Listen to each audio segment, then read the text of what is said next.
इमाम अहमद इब्न हम्बल रहमतुल्लाह अलैह के पास एक बूढ़ी औरत आती है और कहती है, इमाम मोहतरम, कहा जी एक मसला पूछने आई हूँ, मेरी माँ बहनें सुने, उस ज़माने की औरतें और वो भी बूढ़ी औरतों में कितना तकवा हुआ करता था। कहा इमाम साहब मैं चरखा चलाती हूँ, चरखा तो जानते हैं ना, मैं चरखा चलाती हूँ, दूसरे लोग अपना सूत दे जाते हैं धागा, मैं उसको बना के फिराती हूँ और उनसे मजदूरी लेती हूँ, कभी दिन में और कभी ओवर टाइम करती हूँ तो रात में भी चलाती हूँ। मैं चिराग जलाकर मैं चरखा चलाती हूँ, जब मेरे पास तेल होता है तो मैं चिराग अपना जलाती हूँ और सूत फिराती हूँ। इमाम साहब उसकी मजदूरी में लेती हूँ। कहा इसमें बुराई क्या है? कहा मैं ये नहीं पूछने आई हूँ कि बुराई क्या है, मैं ये पूछने आई हूँ कि कभी कभी मेरे पास चिराग जलाने के लिए तेल नहीं होता है। अच्छा तो मैं सोने के लिए बिस्तर पर जाना चाहती हूँ, लेकिन देखती हूँ कि पड़ोसी के घर में चिराग जल रहा है और उसके घर के चिराग की रोशनी मेरे आंगन में आ रही है। मैं अपना चरखा लेकर उस आंगन में बैठ जाऊं और उस पड़ोसी के घर से जो चिराग जल रहा है, मैं मांगने नहीं गई उसकी रोशनी, लेकिन उसकी रोशनी ऑटोमेटिक मेरे घर में आ रही है। अगर मैं उसके चिराग की आने वाली रोशनी पे अगर सूत फिरा लूं और चरखा चला लूं और ये चलाकर मैं अपने मालिक से उसकी मजदूरी ले लूं, तो ये कमाई मेरे लिए हराम तो नहीं होगी? मेरे लिए ये मजदूरी हराम तो नहीं होगी? मैंने चोरी नहीं की है, मैंने उससे चिराग में का तेल नहीं मांगा है, उसके घर में चिराग जल रहा है और उसकी रोशनी मेरे घर आ रही है, उसकी रोशनी मेरे घर आ रही है। अगर मैं उसकी रोशनी में सूत फिरा लूं और इसकी मजदूरी में ले लूं तो ये मेरे लिए हराम तो नहीं होगी? ये खाकर कहीं मैं अज़ाब कब्र की मुस्तहिक तो नहीं बनूंगी, कहीं मैं जहन्नम में तो नहीं जाऊंगी? अहमद इब्न हम्बल रहमतुल्लाह अलैह फरमाते हैं, खातून माँ तेरे सवाल ने अहमद इब्न हम्बल के इल्म को आज शर्मिंदा कर दिया। काबे के रब की कसम, तेरे इस मसले का जवाब अहमद इब्न हम्बल के पास नहीं है। कहने लगी, इमाम साहब फिर आपसे बड़ा आलिम इस बस्ती में कोई है ही नहीं, फिर मैं ये किससे मसला पूछूं? उन्होंने कहा, सुन मेरी माँ, जहाँ तक कयास का नतीजा है, कयास का तकाजा है, तो जहाँ तक मेरा इल्म है, मैं उस इल्म की रोशनी में कयास लगाकर अंदाजे से ये कह सकता हूँ कि इसमें कोई हर्ष तो नहीं लग रहा है। क्यों? क्योंकि तू मांगने नहीं जा रही है, वो अचानक आ रही है। तेरे घर में भी दीवार नहीं है और उसके घर में भी कोई दीवार नहीं है और उसके चिराग की रोशनी आ रही है तेरे घर, तो इसमें तेरा क्या कसूर है? बज़ाहिर तो इसमें कोई बुराई नहीं लग रही है, लेकिन अगर तुम्हारा दिल आमादा नहीं है तो मेरी माँ इससे भी बच जाओ तो बेहतर है, इससे भी परहेज कर लो तो बेहतर है, इससे भी, क्योंकि वो है तो दूसरे ही की रोशनी, है तो दूसरे ही की रोशनी। बहरहाल अगर तुम इससे भी परहेज कर लो तो ये ज़्यादा बेहतर है तुम्हारे। जब वो औरत वहाँ से जाने लगी बुढ़िया, तो इमाम अहमद इब्न हम्बल ने लोगों से पता लगवाया कि ये किसकी बेटी है, इसके बाप का क्या नाम था। बताया होगा किसी ने कुछ जो मेरे जहन में नहीं रहा।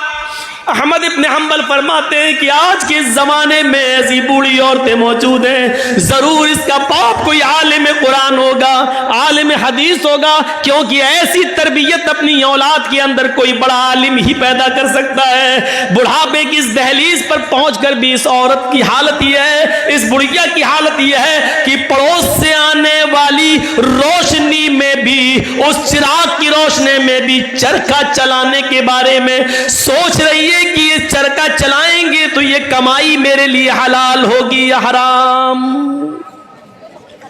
तब ऐसे लोगों की नमाजें अर्श से टकराएं और अल्लाह कबूल न करे, ऐसा हो ही नहीं सकता है। मेरे भाइयों, इधर हम नमाज पढ़ के निकलते हैं, जो मैं सर बसजदा हुआ जमी पर, तो आसमां से आने लगी ये निदा, तेरा दिल तो है सनम आशना, तुझे क्या मिलेगा नमाज में। एक हमारा तकवे का हाल ये है, एक हमारी परहेजगारी का हाल यह है कि यहां से निकले नमाज पढ़ के, मालिकी यौमिद्दीन, तू कयामत के दिन का पूरा पूरा मालिक है। इय्याका नअबुदु व इय्याका नस्तईन, तेरी ही इबादत करते हैं, तुझसे ही मदद मांगते हैं। इहदिनस सिरातल मुस्तकीम, जो सीधा रास्ता उस पे चला और तमाम बुरे रास्तों से बचा ले। यहां ये दुआ मांग के हटे, सलामु अलैकुम व रहमतुल्लाह, सलामु अलैकुम व रहमतुल्लाह। जैसी सलाम फेरा और मस्जिद के बाहर निकलते ही जेब में बीड़ी रखी है, निकाली और माचिस जलाई और सूरह दुखान की तिलावत शुरू, धुआं धक्कड़ शुरू। अभी 10 मिनट भी नहीं हुए ये कहते हुए कि इहदिनस सिरातल मुस्तकीम, आय अल्लाह हमको सीधे रास्ते पे चला, आय अल्लाह गंदे और गलत रास्तों से हमारी हिफाजत फरमा। अभी ये दुआ मांगे हुए 10 मिनट भी नहीं हुए और यहां आकर ये है हमारी इबादतों का और हमारी नमाजों का हाल। मेरे भाइयों, जायजा लो, इमाम अहमद इब्न हंबल के पास जो बूढ़ी औरत आती है, उस औरत के सवाल से जरा इबरत हासिल करो कि हमारी इबादतें अल्लाह के यहां कबूल हो भी रही होंगी या नहीं हो रही होंगी। सोचो तो सही, गौर तो करो। मेरे भाइयों, यहां आदि इब्ने उमैर है, जंग बदर में गिरफ्तार करके लाए जाते हैं। आदि इब्ने उमैर है, गिरफ्तार करके लाए जाते हैं, पकड़ के लाए जाते हैं, पैरों में बेड़ियां डाल दी जाती हैं। ये आदि इब्ने उमैर मुसाब इब्ने उमैर के भाई हैं, भाई मोमिन है और आदि काफिर है। मुसाब सहाबी और आदि काफिर, दोनों भाई हैं, सगे भाई हैं। अल्लाह के नबी सल्लल्लाहु अलैहि वसल्लम ने फरमाया कि जो गिरफ्तार करके काफिर लाए गए उनके पैरों में बेड़ियां डाल दो। आदि के पैरों में जब बेड़ियां डाली जाने लगी तो मुसाब इब्ने उमैर वहीं खड़े हो गए और जो उनके पैरों में बेड़ियां डाल रहा था सहाबी, आदि इब्ने उमैर के पैरों में वहीं खड़े होकर मुसाब इब्ने उमैर कहने लगे, आए सहाबी अपने दोस्त से, आए दोस्त इसके पैरों में बेड़ियां जरा टाइट डालो, यहां से कस दो, मैं इसको अच्छी तरीके से जानता हूं, ये लॉक तोड़ने में, जंजीर तोड़ने में बड़ा माहिर है, यहां से टाइट कर दो वरना ये तोड़ के भाग जाएगा। जब मुसाब इब्ने उमैर ये कह रहे थे कि इसके पैरों में यहां से टाइट करो, यहां से टाइट करो, यहां से लॉक लगाओ, तो आदि इब्ने उमैर को इतना गुस्सा आ रहा था कि मारे गुस्से के आदि चीख पड़ा, आए मुसाब तुझे शर्म आनी चाहिए, तू उसी उमैर का बेटा है जिसका बेटा मैं हूं, तेरी रगों में उसी बाप का खून दौड़ रहा है जिसका खून हमारी रगों में दौड़ रहा है, लेकिन आज तुझे भाई कहते हुए शर्म आ रही है। तेरी गैरत कैसे गवारा कर रही है कि तेरी आंखों के सामने तेरे सगे भाई के पैरों में बेड़ियां डाली जा रही हैं और तू देख रहा है खड़े होकर, और देख ही नहीं रहा है बल्कि मशवरा दे रहा है कि यहां से टाइट करो। थूकता हूं तुझ पर भाई कहते हुए, शर्म आती है तुझे। इधर मुसाब इब्ने उमैर कहते हैं, चुप, खामोश, तू भाई है मेरा? नहीं, तू मेरा भाई नहीं है। आदि कहता है, क्या उमैर तेरा बाप नहीं है? क्या मेरी मां तेरी मां नहीं है? क्या उमैर का खून तेरी रगों में नहीं दौड़ रहा है? क्या मेरी मां का दूध तेरी रगों में खून बनकर नहीं दौड़ रहा है? जवाब दिया, उमैर मेरा बाप है, ये सच है। तेरी मां मेरी मां, ये सच है। तूने और मैंने एक ही मां का दूध पिया है, ये भी सच है। तेरी और मेरी रगों में एक ही बाप का खून दौड़ रहा है, यह भी सच है।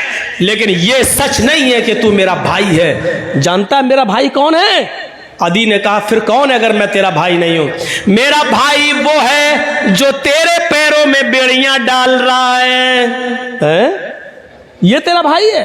हाँ, इसलिए कि मेरे इस भाई ने कलमा पढ़ा है, अशहदु अल्ला इलाहा इल्लल्लाह व अशहदु अन्ना मुहम्मदन अब्दुहु व रसूलुहु। बुखारी शरीफ की हदीस के इस वाक़े से हमें यह पता चलता है मेरे भाइयों कि इस्लाम लाने के बाद, ईमान कलमा पढ़ने के बाद, ला इलाहा इल्लल्लाह मुहम्मदुर रसूलुल्लाह का इकरार करने के बाद, इस्लामी रिश्ते से कलमे की बुनियाद पर अपने एक साथी की जो इज्जत होती है वो फिर सगा भाई भी वो दर्जा नहीं रखता है। क्या जवाब दिया? खूनी रिश्ते को कुर्बान कर दूंगा, लेकिन कलमे की बुनियाद पर ये मेरा भाई है, इस रिश्ते को मैं कुर्बान नहीं करूंगा। आए आगे, तू मेरा भाई नहीं, मेरा भाई वो है जो मेरे पैरों में बेड़ियां डाल रहा है इसलिए कि इसने कलमा पढ़ा है, अशहदु अल्ला इलाहा इल्लल्लाह व अशहदु अन्ना मुहम्मदन अब्दुहु व रसूल। इस कलमे की बुनियाद पर ये मेरा भाई है, तू भाई नहीं है। ये होता है इस्लामी रिश्ता। और इस्लामी रिश्ता इतना अहम होता है कि उसके लिए खूनी रिश्ते को कुर्बान कर दिया जाता है। अरे कम से कम उतना ही करो जो अपने लिए पसंद करो, वो अपने भाई के लिए पसंद, अपने मुसलमान भाई के लिए पसंद कर लो, यही काफी। इतना ही करो। आज के जमाने में सईद इब्ने जुबैर को हज्जाज इब्ने यूसुफ की पुलिस ढूंढ रही थी। सईद इब्ने जुबैर को हज्जाज इब्ने यूसुफ की पुलिस ढूंढ रही थी। हुक्म था उसको पकड़कर जिंदा मेरे पास लाओ, उसको कत्ल किया जाएगा।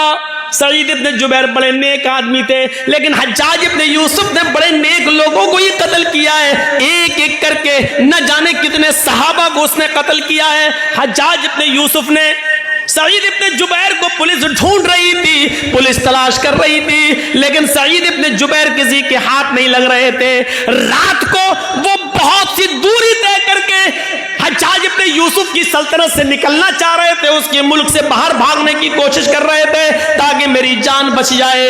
लेकिन रात का वक्त था, अंधेरे में फायदा उठाकर वो जाया करते थे, और जब सुबह होती थी तो कहीं पनाह ले लिया करते थे ताकि हज्जाज इब्ने यूसुफ की पुलिस हमको न पकड़ ले।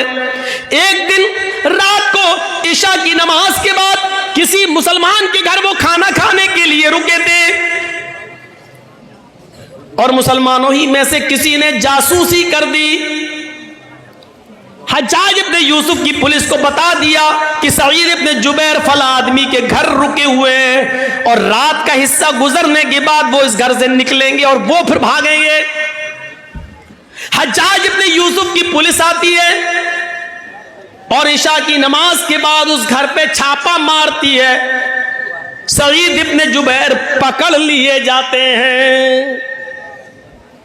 अब बताता हूं, जासूसी किसने की? अपनों ने। अपने ही जासूसी करते हैं। लॉकडाउन के मौके पर आपने देखा होगा, हमारे उत्तर प्रदेश में तो वही हाल था, जब हर चीज का गोश्त बंद था, कुछ नहीं ले सकते थे, और चोरी छुपे कोई अगर भैंस काट लेता था तो अपने ही लोग जासूसी करते थे, फलां के घर में भैंस हुई है, और पुलिस आकर छापा मारती थी। जितने की भैंस नहीं उससे ज्यादा जुर्माना वसूल करती थी। अपने ही जासूसी करते हैं। इनाम का लालच होगा, इतना मिलेगा। सईद इब्ने जुबैर पकड़ लिए जाते हैं, और सईद इब्ने जुबैर को हज्जाज इब्ने यूसुफ के पास लाया जा रहा है। लेकिन जहां पकड़े गए वहां से हज्जाज इब्ने यूसुफ इतना दूर है कि वहां तक जाने में 1 हफ्ता लग जाएगा। घोड़े पर, ऊंट पर बैठकर सफर किया जाए तो 1 हफ्ता लग जाएगा। कितना? 1 हफ्ता। लेकिन चल रहे हैं। नमाज का वक्त होता, वो नमाज पढ़ते। सफर में रोजा माफ है, लेकिन सईद इब्ने जुबैर सफर में भी रोजा रख रहे हैं, क्योंकि उनको मालूम हो चुका है कि अब मेरी मौत का वक्त करीब है। हज्जाज के सामने मैं लाया जाऊंगा और मुझे कत्ल कर दिया जाएगा। लिहाजा वो दिन में रोजा रखना शुरू कर दिए। जहां पुलिस वाले आराम करने के लिए रुकते, वो वहीं नमाज पढ़ना शुरू कर देते और नफली इबादत करना शुरू कर देते। सईद इब्ने जुबैर की इबादत पुलिस वालों को बड़ी पसंद आई, उनका अखलाक बहुत पसंद आया। हज्जाज किन दोनों पुलिस वालों ने 3 दिन के बाद कहा, देखो सईद इब्ने जुबैर बड़ा नेक आदमी है, अगर इसको हम हज्जाज के पास ले जाएं तो हज्जाज इसको कत्ल कर देगा। बेचारा बच्चों वाला आदमी है, बीवी बच्चे इसके महरूम हो जाएंगे, और हज्जाज को क्या मालूम कि हमने इसको पकड़ा है। ऐसा करो, इस बेचारे को छोड़ देते हैं, ये नेक आदमी है, अच्छा आदमी है। हज्जाज तो जालिम है, वो इसको कत्ल कर देगा। इन दोनों पुलिस वालों ने आपस में सलाह और मशवरा किया कि इस नेक आदमी के कत्ल की जिम्मेदारी हम अपने ऊपर न लें, छोड़ देते हैं इसको। ये दोनों पुलिस वाले सईद के पास आए, कहने लगे, आए सईद इब्ने जुबैर, आए सईद इब्ने जुबैर, तुम्हारी इबादत ने, तुम्हारे अखलाक ने मेरा दिल मोह लिया है। हम नहीं चाहते कि तुम्हें हज्जाज के पास लेकर चले, मेरा दिल चाहता है कि तुम्हें हम छोड़ दें। आए हज्जाज, ये रात का वक्त है, अंधेरे का फायदा उठाओ और तुम निकल जाओ। हज्जाज को तो मालूम नहीं है कि मैंने तुम्हें गिरफ्तार कर लिया है। हम उसके पास जाएंगे और कह देंगे कि हमें सईद इब्ने जुबैर मिले ही नहीं।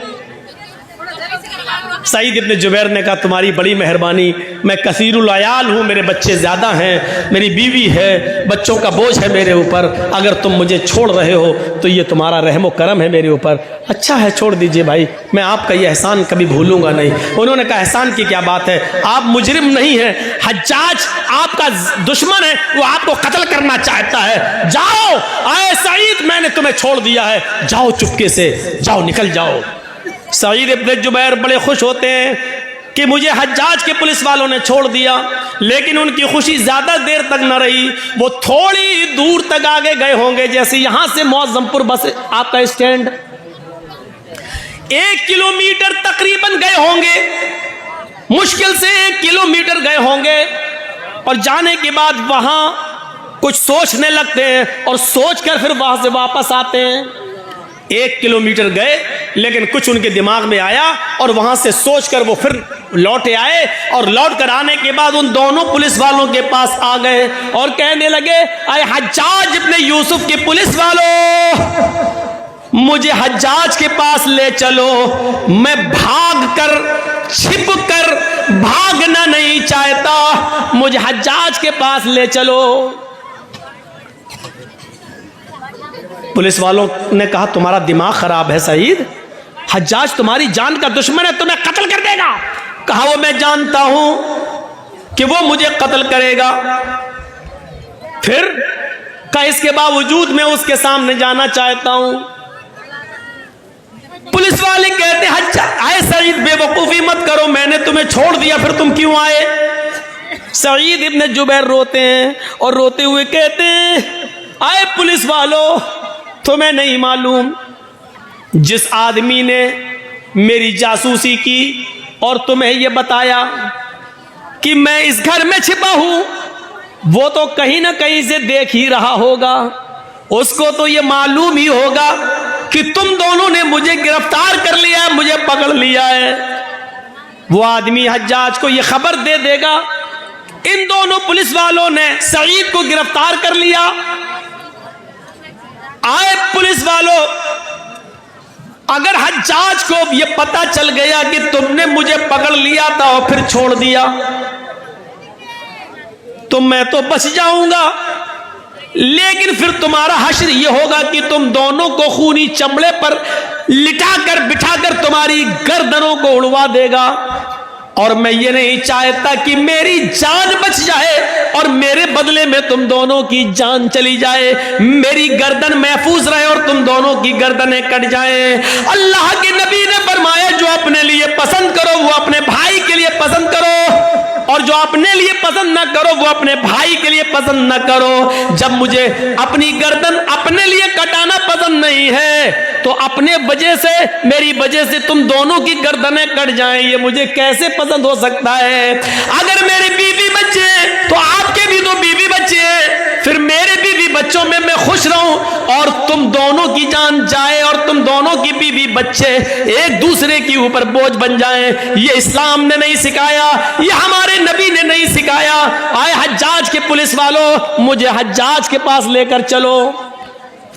इसके बावजूद उन दोनों ने समझाया, लेकिन नहीं माने सईद इब्ने जुबैर, हम अपने लिए तुम्हारी जिंदगी खतरे में नहीं डाल सकते हैं। आखिरकार जिद करते रहे और वो दोनों पुलिस वाले उनको पकड़कर हज्जाज के सामने ले आए। हज्जाज ने कहा, बहुत बहुत मुबारक, तुम इनको पकड़ कर लाए हो, तुम्हें इनाम से नवाजा जाएगा। और कहा, कोई ख्वाहिश है तुम्हारी? उन्होंने वही ख्वाहिश जाहिर की कि हमें 2 रकात नमाज पढ़ना है। कहा, पढ़ लो। खूनी चमड़ा बिछा दिया गया, कुछ खाना है कुछ पीना है? कहा, नहीं। क्यों?